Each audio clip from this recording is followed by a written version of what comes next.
हजारों साल पुराना रहस्य उजागर। सतयुग से आया एक अनोखा बालक।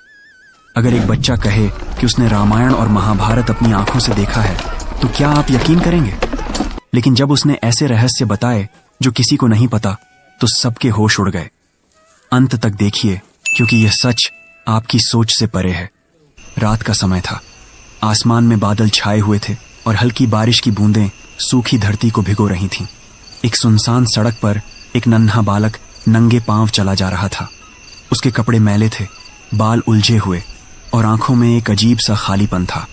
लेकिन जो सबसे विचित्र था, वह था उसके होठों से निकलते शब्द जो किसी साधारण 8 साल के बच्चे के नहीं हो सकते थे। मैंने उसे देखा था। मैंने देखा था जब वह धनुष उठा रहा था।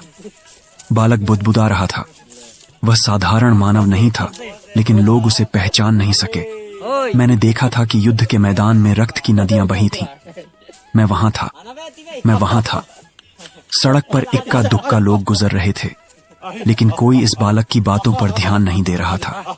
कुछ लोग उसे पागल समझकर नजरअंदाज कर रहे थे, तो कुछ उसे कोई अनाथ भिखारी मानकर आगे बढ़ गए। लेकिन भाग्य ने इस रात उसके लिए कुछ और ही तय कर रखा था। थोड़ी ही दूर एक बूढ़ा साधु अपने आश्रम लौट रहा था।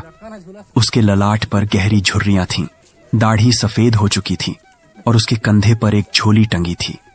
वह वर्षों से साधना में लीन था और संसार के मोह से परे हो चुका था। लेकिन जब उसके कानों में वह विचित्र शब्द पड़े, तो उसके कदम रुक गए।